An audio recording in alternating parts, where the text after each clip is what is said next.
എളുപ്പത്തിൽ ഉണ്ടാക്കിയെടുക്കാം ഇതുപോലൊരു ചായക്കടി. ഒരു പഴം പൊതിഞ്ഞതിൻ്റെ റെസിപ്പി, അതുപോലെ തന്നെ ഇത് പഴം പൊതി എന്നൊക്കെ പറയും കേട്ടോ. അപ്പോൾ നമുക്കിതെങ്ങനെയാണ് ഉണ്ടാക്കുന്നതെന്ന് നോക്കാം.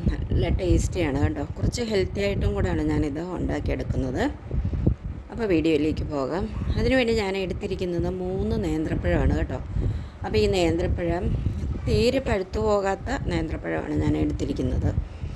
അപ്പോൾ ഇത് നമുക്കൊന്ന് ബോയിൽ ചെയ്ത് എടുക്കണം. അപ്പം ഞാനതൊരു സ്റ്റീമറിലേക്ക് വെച്ചിട്ടുണ്ട്. ഇനി ഒരു പാൻ എടുത്തിട്ടുണ്ട്. അതിലേക്ക് അതായത് കഴുകിയെടുത്ത ചെറുപയർ പരിപ്പ് ചേർത്ത് കൊടുക്കുന്നുണ്ട്. അതൊന്ന് നമുക്ക് ഡ്രൈ റോസ്റ്റാക്കി എടുക്കണം. അപ്പോൾ അതൊന്ന് റോസ്റ്റായിട്ട് വരുമ്പോഴേക്കും നമുക്ക് ഇനി അതിലേക്ക് അവലാണ് ചേർത്ത് കൊടുക്കേണ്ടത് കേട്ടോ. അതായത് 1/2 കപ്പ് അവലാണ് ഞാൻ ചേർത്ത് കൊടുത്തിരിക്കുന്നത്. അതുകൂടെ ചേർത്തിട്ട് അതൊന്ന് റോസ്റ്റായി വരുമ്പോഴേക്കും നമുക്ക് ഇനി ഇതിലേക്ക് 3 ഏലക്ക ചേർത്ത് കൊടുക്കണം. അപ്പോൾ തീ വളരെ കുറച്ച് വെച്ച് വേണം ഇത് ചെയ്ത് കൊടുക്കാൻ കേട്ടോ. ഇനി ഇത് നമുക്കൊന്ന് പൊടിച്ച് മാറ്റി വെക്കാം. അപ്പോൾ ഞാനത് പൊടിച്ചെടുത്തിട്ടുണ്ട്. ഇനി നമുക്കിതൊന്ന് മാറ്റി വെക്കാം. ഇനി അതേ പാനിലേക്ക് തന്നെ 1/2 കപ്പ് അളവിലുള്ള ശർക്കരപ്പൊടിയാണ് ഞാൻ എടുത്തിരിക്കുന്നത്. ഇത് നോർമലായിട്ട് ഞാൻ സൂപ്പർ മാർക്കറ്റിൽ നിന്ന് വാങ്ങിച്ച ശർക്കരപ്പൊടിയാണ്. ഇതിനകത്ത് അഴുക്കോ ഒന്നും ഉള്ളതല്ല. അപ്പോൾ ഇതിനകത്തേക്ക് ഒരല്പം വെള്ളം ഒഴിച്ചിട്ട് നമുക്കൊന്ന് നന്നായിട്ട് ഒന്ന് മെൽറ്റാക്കി കൊടുക്കാം. അപ്പോൾ അതൊന്ന് മെൽറ്റായി വരുമ്പോഴേക്കും നമുക്കിനി ഇതിനകത്തേക്ക് ചേർത്ത് കൊടുക്കേണ്ടത് നമ്മളീ പൊടിച്ചു വെച്ചിരിക്കുന്ന നമ്മുടെ ചെറുപയർ പരിപ്പിൻ്റെ പൗഡറുണ്ടല്ലോ, അതായത് അതും അവലുമായിട്ട് പൊടിച്ചത്, ഏലക്കയായിട്ട് പൊടിച്ചത്, അതുകൂടെ നമുക്ക് ഇതിനകത്തേക്ക് ചേർത്ത് കൊടുക്കാം. അത് കഴിഞ്ഞിട്ട് അതൊന്ന് കുറുകി വരുമ്പോഴേക്കും ഇനി നമുക്ക് ചേർത്ത് കൊടുക്കേണ്ടത് 1/2 കപ്പ് അളവിലുള്ള ചെരുവിയ തേങ്ങയാണ് കേട്ടോ. അപ്പോൾ ഈ തേങ്ങയ്ക്ക് പകരം നിങ്ങളുടെ കയ്യിൽ കോക്കനട്ട് മിൽക്ക് പൗഡർ ഉണ്ടെങ്കിൽ അത് ചേർത്താലും നല്ലതാണ്. അതൊരു 2-3 സ്പൂൺ ചേർക്കുമ്പോൾ നല്ല ടേസ്റ്റിയാണ് കേട്ടോ.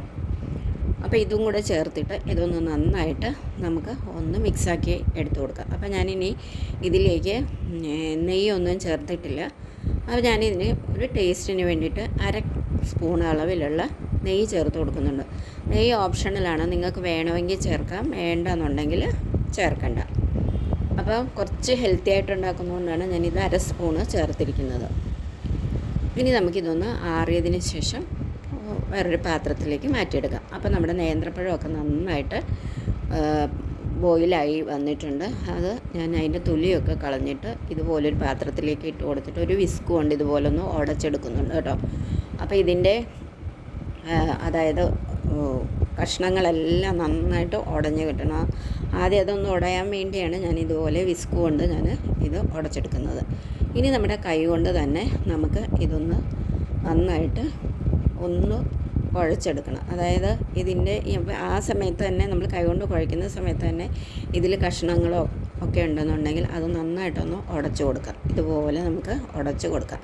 അപ്പോൾ എപ്പോഴും പഴം വേവിക്കുന്ന സമയത്ത് നമ്മൾ സ്റ്റീമറിൽ വെച്ച് വേവിക്കുക, അല്ലാതെ വെള്ളത്തിൽ വെച്ച് വേവിച്ച് കഴിഞ്ഞാൽ കണ്ടമാനം വെള്ളമായി പോകും. അപ്പോൾ ഇനി ഇതിലേക്ക് ഒന്ന് മുറുകാൻ വേണ്ടിയിട്ട് ഞാനിതിലേക്ക് ഒരു 3 സ്പൂൺ അളവിലുള്ള അരിപ്പൊടിയാണ് ചേർത്ത് കൊടുക്കുന്നത്. നിങ്ങൾക്ക് ഗോതമ്പ് പൊടിയോ റവയാണേലും ചേർത്ത് കൊടുക്കാം കേട്ടോ. ഇതുകൂടെ ചേർത്ത് കൊടുത്തതിന് ശേഷം നമുക്കിതൊന്ന് നന്നായിട്ട് ഇളക്കി യോജിപ്പിച്ച് കൊടുക്കാം. ഇതുപോലെ നന്നായിട്ട് ഇളക്കി യോജിപ്പിച്ച് കൊടുക്കാം. അപ്പോൾ വീഡിയോ കണ്ടുകൊണ്ടിരിക്കുന്ന സമയത്ത് കൂട്ടുകാരെൻ്റെ ചാനലൊന്ന് ലൈക്കും ഹൈപ്പും ചെയ്യണേ. അപ്പോൾ ഞാനിത് നന്നായിട്ട് കുഴച്ചെടുത്തിട്ടുണ്ട്. ഇനി നമുക്ക് ഇത് ബോൾസ് ആക്കിയിട്ട് നമ്മുടെ കൈവെള്ളയിൽ വെച്ച് ഇതുപോലൊന്ന് പരത്തി കൊടുക്കുക. ഈ രീതിയിലൊന്ന് പരത്തി കൊടുത്തതിന് ശേഷം അതിൻ്റെ മിഡിലിലേക്ക് നമ്മൾ എടുത്തു വെച്ചിരിക്കുന്ന ഫില്ലിംഗ് ഉണ്ടല്ലോ, അത് നമുക്ക് ചേർത്ത് കൊടുക്കാം. ഇതുപോലെ ചേർത്തതിന് ഇതുപോലെ വെച്ച് കൊടുക്കാം. അതോ 2-3 സ്പൂൺ നമുക്കിതുപോലെ വെച്ച് കൊടുക്കാം. അത് ഉരുളയുടെ വലിപ്പം അനുസരിച്ചിരിക്കും കേട്ടോ. കുറച്ചുകൂടെ വലുതാക്കി ഉണ്ടാക്കണമെങ്കിൽ അങ്ങനെയാണേലും ഉണ്ടാക്കാം. അപ്പം അതിന് ശേഷം നമ്മൾ ഈ പഴം ഈ കൊണ്ട് തന്നെ ഇത് നമ്മൾ നന്നായിട്ട് പൊതിഞ്ഞെടുക്കുക.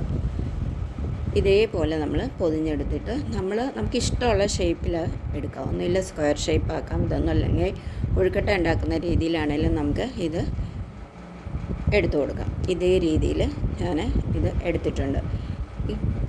കണ്ടല്ലോ, ഈ ഒരു രീതിക്കാണ് ഞാൻ എടുത്തു കൊടുക്കുന്നത്. ഒരു ഓവൽ ഷേപ്പിലാണ് ഞാനിത് എടുത്ത് കൊടുക്കുന്നത്. അങ്ങനെ ഞാനിതുപോലെ എടുത്ത് കൊടുത്തിട്ടുണ്ട്. അപ്പോൾ നല്ല ഷേപ്പിൽ തന്നെ ഇത് കിട്ടിയിട്ടുണ്ട്. അപ്പോൾ ഇനി ആക്ച്വലി ഇത് സ്റ്റീം ചെയ്തെടുത്താലും ഒന്നുകൂടെ നല്ലതാണ്. പക്ഷേ സ്റ്റീം ചെയ്തെടുക്കുമ്പം ഇതിന് ക്രിസ്പിനെസ് കിട്ടത്തില്ല കേട്ടോ. അപ്പോൾ ഇനി ഞാൻ ഒരു പ്ലേറ്റിൽ കുറച്ച് കറുത്ത എള്ള് എടുത്തിട്ടുണ്ട്. നിങ്ങളുടെ കൈവശം കറുത്ത എള്ള് ഉണ്ടെങ്കിൽ എടുക്കുക. ഇത് എള്ള് ഇങ്ങനെ ചെയ്യണമെന്നൊന്നും നിർബന്ധമൊന്നുമില്ല കേട്ടോ. ഇത് ഓപ്ഷണലാണ്. നിങ്ങൾക്ക് വേണമെന്നുണ്ടെങ്കിൽ ഇങ്ങനെ ചെയ്ത് കൊടുക്കുക. ഞാനൊരു ഭംഗിക്ക് വേണ്ടി ഞാനിങ്ങനെ ചെയ്യുന്നേ ഉള്ളൂ. അപ്പോൾ ഇത് എള്ള് ഞാൻ ഇതുപോലെ അതായത് സ്പ്രെഡാക്കി കൊടുത്തതിന് ശേഷം ഓരോ പീസും തിളച്ച എണ്ണയിലേക്ക് ഇട്ടിട്ട് പെട്ടെന്ന് തന്നെ നമുക്കിതൊന്ന് തിരിച്ചും മറിച്ചും ഇട്ടൊന്ന് ഗോൾഡൻ കളറാക്കി എടുക്കാം കേട്ടോ. ഇങ്ങനെ എടുക്കുമ്പോഴാണ് ഇതിന് നല്ല ക്രിസ്പിനെസ് വരുന്നത്. അല്ലാതെ നമ്മൾ സ്റ്റീം ചെയ്തെടുത്ത് കഴിഞ്ഞ് കഴിഞ്ഞാൽ ക്രിസ്പി ആയിട്ട് വരത്തില്ല. അപ്പോൾ ഇതുപോലെ ഞാൻ തിരിച്ചും മറിച്ചും ഇട്ട് എടുത്തിട്ടുണ്ട്. എളുപ്പത്തിലുണ്ടാക്കാം. അതുപോലെ തന്നെ എല്ലാവർക്കും ഇഷ്ടപ്പെടുന്ന ഒരു അടിപൊളി ഐറ്റമാണ് കേട്ടോ. കണ്ടല്ലോ, അങ്ങനെ ഞാനിതുപോലെ ഫ്രൈ ആക്കി എടുത്തിട്ടുണ്ട്. കണ്ടല്ലോ, കാണുമ്പോൾ തന്നെ അറിയാമല്ലോ എത്രത്തോളം ടേസ്റ്റിയാണ്. അപ്പോൾ കൂട്ടുകാരെല്ലാം ഇതൊന്ന് ട്രൈ ചെയ്ത് നോക്കണം. നമുക്കിതൊന്ന് മുറിച്ച് നോക്കണ്ടേ. കണ്ടോ, മുറിച്ചപ്പോൾ തന്നെ കണ്ടില്ലേ, നല്ലതാണ്. അപ്പോൾ എല്ലാവരും ഇതൊന്ന് ഉണ്ടാക്കി നോക്കണേ.